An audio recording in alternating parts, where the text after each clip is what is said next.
Welcome to In the Green Room, Women Behind UK Business.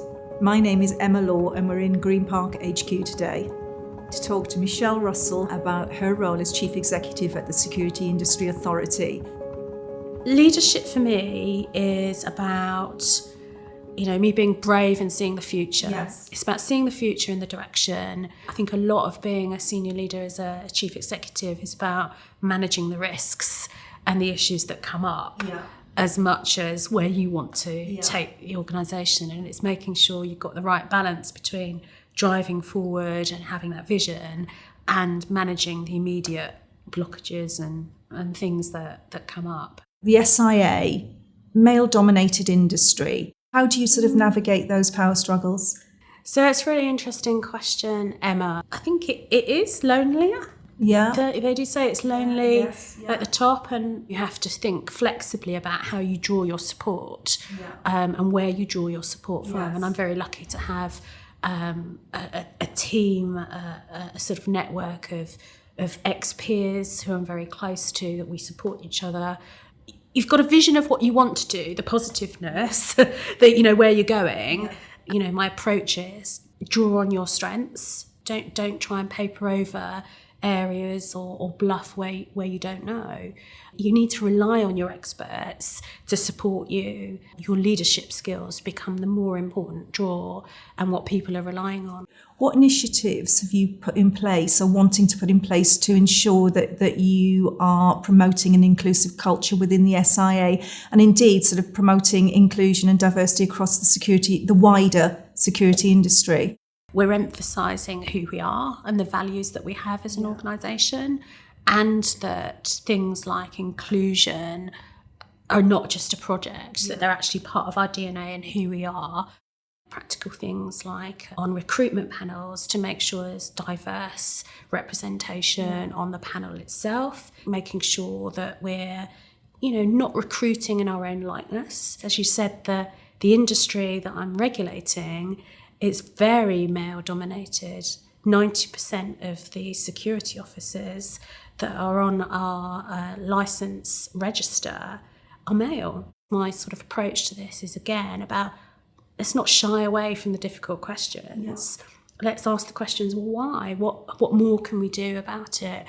So I'm really pleased to be celebrating things like International Women's Day. Yeah. Really pleased to be talking about, as a female leader, what my career path has been, what I've learned. In the broader industry, really trying to celebrate success stories of females in the security industry. So it's much more visible. So from the frontline officer that's done a heroic act, through to someone that's just quietly and diligently getting on with their job, through to seeing aspiring or real female strong managers and leaders. I think the more hope and inspiration that can give for the talent that's waiting out there yet to be spotted, or the talent that is out there that we're supporting and encouraging to come forward and develop into female leaders of the future. What are the key challenges ahead for the SIA? The vision that myself and the chair and the board have got is about improving our visibility across the UK. Yeah. So that provides opportunities for employment, particularly across the regions. But we're an organisation at the moment that has quite a good demographic profile in our diversity analysis. And one of the things that I'm conscious of is not losing that. Yeah.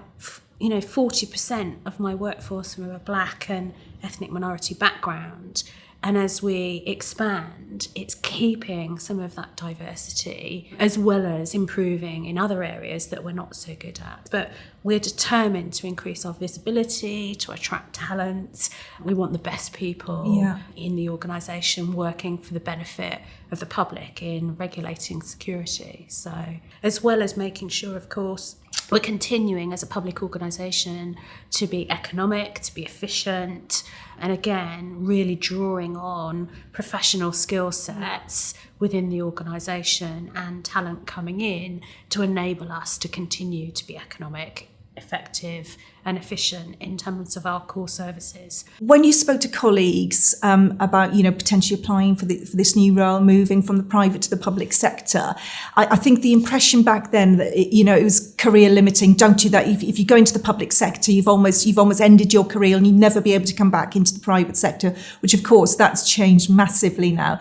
Did you have that sort of message from colleagues? It was, yeah. Friends, peers, colleagues. Yeah. It was presented as a one-way track. Yes. You'd never be able to come back to the private sector. And almost what skills were you going to learn in public sector that would benefit coming back into the private sector? Once I was in the role, I realised that not only did I have transferable skills that came from the private sector, but I was building a skill set around leadership, around communications, around stakeholder engagement, around delivery that, A, was challenging me, and B, was building up a wider skill set that would be of value if I decided to go back to the private sector. I do not regret a moment of it. And I suppose my message is, actually, the public sector has so much to give in terms of career, in terms of skill set, in terms of confidence and stretch. Yeah. It's fantastic. And I realise now that it's also tunes with my personal values. It has a sort of raison d'etre about giving something back, doing something for the greater good. But even as a lawyer in the public sector, seeing the results of your work having an impact, not just on one person or one organisation, but a community. Thanks again for coming to see us today, Michelle. It's been fantastic speaking with you. You're welcome.